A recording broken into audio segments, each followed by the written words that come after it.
नमस्कार, खबरों की खबर में आपका स्वागत है। मैं हूं संकेत उपाध्याय। तो अनिल देशमुख जो कि गृह मंत्री थे महाराष्ट्र के, वो अब गृह मंत्री नहीं हैं क्योंकि उन्होंने इस्तीफा दे दिया है। उनका यह कहना है कि यह इस्तीफा नैतिकता के आधार पर दिया है, लेकिन शाम होते होते वो दिल्ली आकर के यहां उच्चतम न्यायालय यानी कि सुप्रीम कोर्ट का दरवाजा भी खटखटा रहे हैं। तो ये कैसी नैतिकता है भाई? एक तरफ नैतिकता, दूसरी तरफ आप चैलेंज भी कर रहे हैं। क्या चैलेंज कर रहे हैं? सेंट्रल ब्यूरो ऑफ इन्वेस्टिगेशन अब जांच करेगी परमबीर सिंह के उन आरोपों का जो अनिल देशमुख के ऊपर लगे कि वो चंदा उगाही करने के लिए पुलिस वालों को कहते थे। आइए आपको एक एक करके बताते हैं कि अलग अलग लोगों और अलग अलग पार्टियों के लिए इसके क्या मायने हैं। तो देशमुख के इस्तीफे के क्या मायने हैं भारतीय जनता पार्टी के लिए? अब वो उद्धव पर सीधा निशाना साध सकते हैं। अब तक तो वो पहले वाजे के बारे में बात की, उसके बाद परमबीर के बारे में बात की, उसके बाद अनिल देशमुख, अब वो सीधे मुख्यमंत्री के बारे में बात करेंगे, जैसे कि फडणवीस ने शुरू कर दिया। उनका कहना है मुख्यमंत्री मौन क्यों है, यह उनका बयान आया है। रविशंकर प्रसाद ने भी आज प्रेस कॉन्फ्रेंस की, जिसमें उनका यह कहना है कि उद्धव जी की नैतिकता है कि नहीं। नैतिकता पर उन्होंने सवाल उठाते हुए यह तंज कसा। फिर रविशंकर प्रसाद यह भी कहते हैं कि देशमुख किसके लिए उगाही कर रहे थे?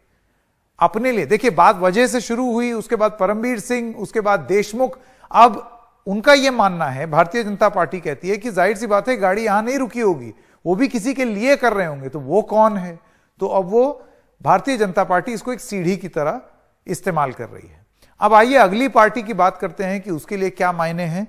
अब आपको बताते हैं कि शिवसेना, इस्तीफे के बाद शिवसेना में क्या मायने हैं। देखिए, सामना में एक लेख लिखा गया है जिसमें यह कहा गया कि दुर्घटना से गृह मंत्री बने अनिल देशमुख, तो उनके हट जाने से एक तरीके की एम्बैरेसमेंट कम होगी, फजीहत कम होगी। अगर एफआईआर होती तो सरकार की फजीहत होती, यानी कि सीबीआई अपनी जांच में अगर यह पता कर लेता कि हां भाई दोषी हैं और एफआईआर हो जाती, तो सोचिए एक सूबे के गृह मंत्री के खिलाफ एफआईआर, यह कितनी अजीब सी बात होती।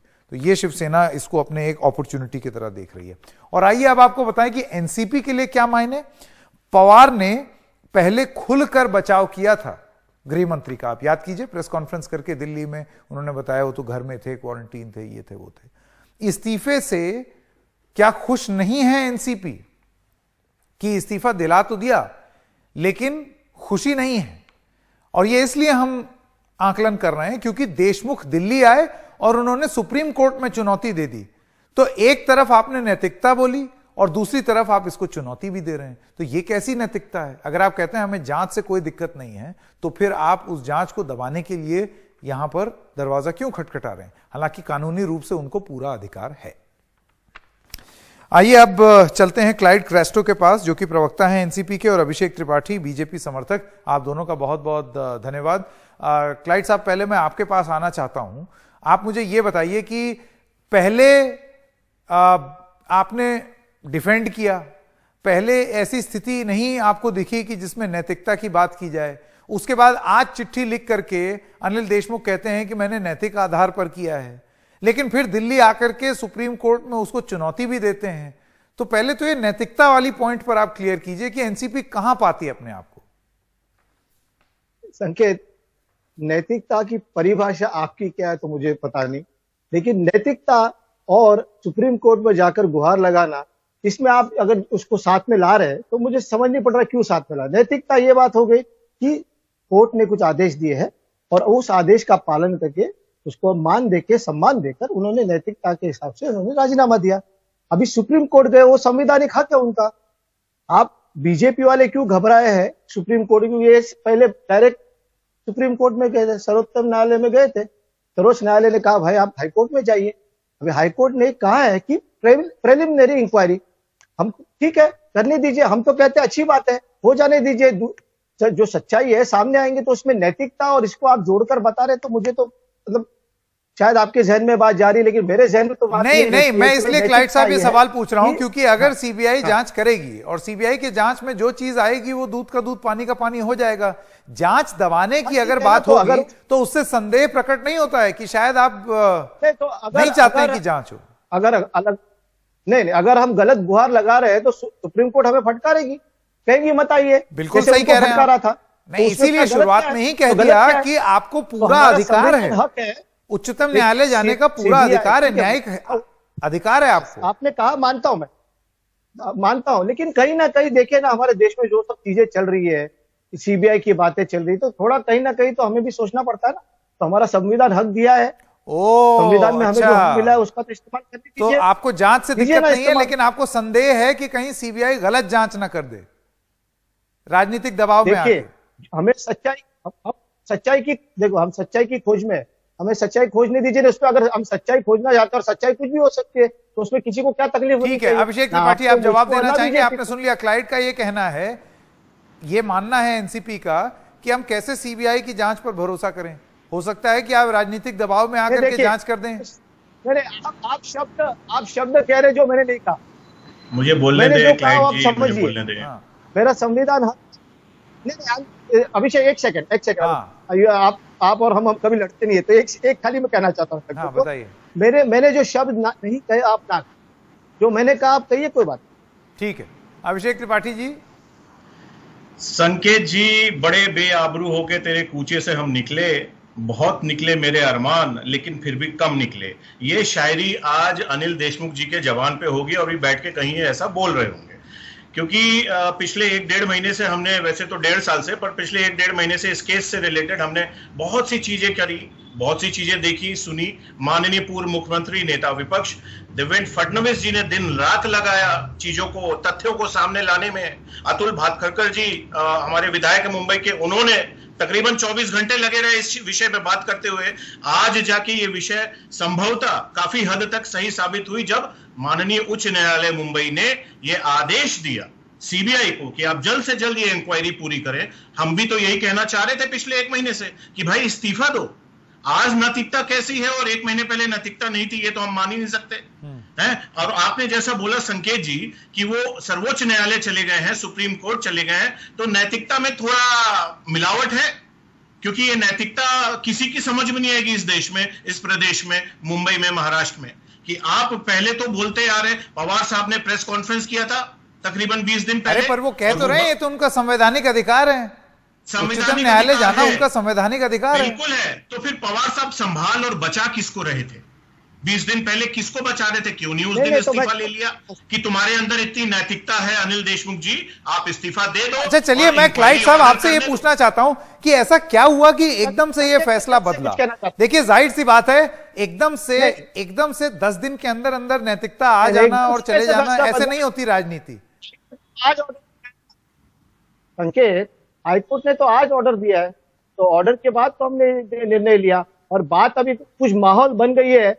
अभिषेक ने शायरी कर दी, तो मैं एक दोहा सुना लेता हूं, अगर आप कहे तो। एक दोहा सुन लीजिए कबीरदास जी का। बताइए। बीजेपी जो बता रही है ना, शायरी कर रही है, तो कबीरदास जी का एक दोहा उनके लिए, बीजेपी के लिए। हाँ। कबीरा गर्व न कर, कबू न हंसे कोई, अभी नाव समंदर में है, न जाने कब क्या होए। सुप्रीम कोर्ट है, सर्वोच्च न्यायालय है, आप भी रुकिए। और ये कह रहे कि 24 घंटे ये वो सब कुछ बात कर रहे थे, सत्य तो बाहर आने दीजिए। ये तो एलिगेशन, ये सब शब्द वापर रहे, खुद वापर रहे। हाई कोर्ट के कहने पे ही नैतिकता क्यों आई? नैतिकता पहले भी तो आ सकती थी। नैतिकता तो आ रहा हूं ना मैं यार, आपके सवालों का जवाब दे रहा हूं। आप तो मेरे मित्र हो, नैतिकता की बात कर रहा हूं। जब बीजेपी कुछ भी बोलते रहे, आपकी नैतिकता कहां गई? जब देवेंद्र फडणवीस की सरकार थी महाराष्ट्र में, तो 22 मंत्रियों के ऊपर स्कैम के नाम सब आए थे, नाम लेकर बता सकता हूं। जब देवेंद्र फडणवीस साहब तो क्लीन चिट बांटने की प्रिंटिंग मशीन खोलकर बैठे थे, जब कहां गई नैतिकता? आपकी नैतिकता की परिभाषा क्या होगी? संकेत जी, आपने कभी सुना कोई स्कैम? तो किसी ने भी कभी सुना? अगर आपकी सरकार उस स्कैम को सामने लाइए और उस पर आप जांच करिए, अगर आपको लगता है सच में कोई स्कैम था।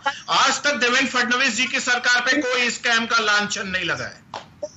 150 रुपए का नहीं लगा, या तो 100 करोड़ महीने की बात हो रही है। आप जब नहीं थे प्रवक्ता, संकेत के साथ, मैं आपको है ना, संकेत के साथ जो डिबेट किया है ना स्कैम के ऊपर, संकेत के डिबेट में मैं बैठा हूं और बात किया हूं, तो वो आपको मैं डिटेल भेजता। आप जब प्रवक्ता नहीं थे, अभी आप तो प्रवक्ता है भी नहीं, आप सपोर्टर है, लेकिन उस समय आप नहीं आते थे।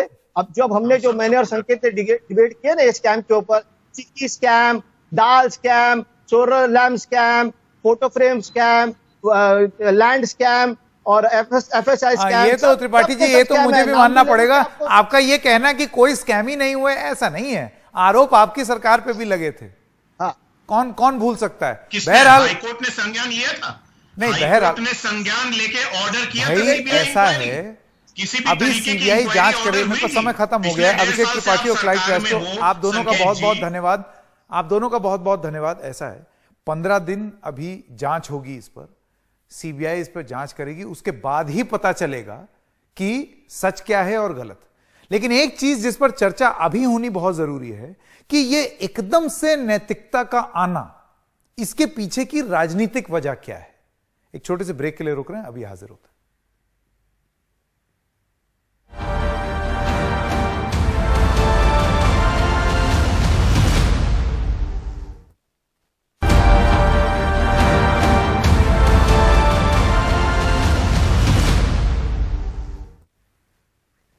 और अनिल देशमुख के इस्तीफे के बाद भारतीय जनता पार्टी ने उद्धव ठाकरे को भी निशाने पर ले लिया है।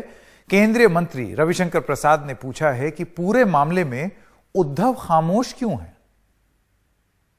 जब हमने पहले बात उठाई थी तो हमने एक बात और कही थी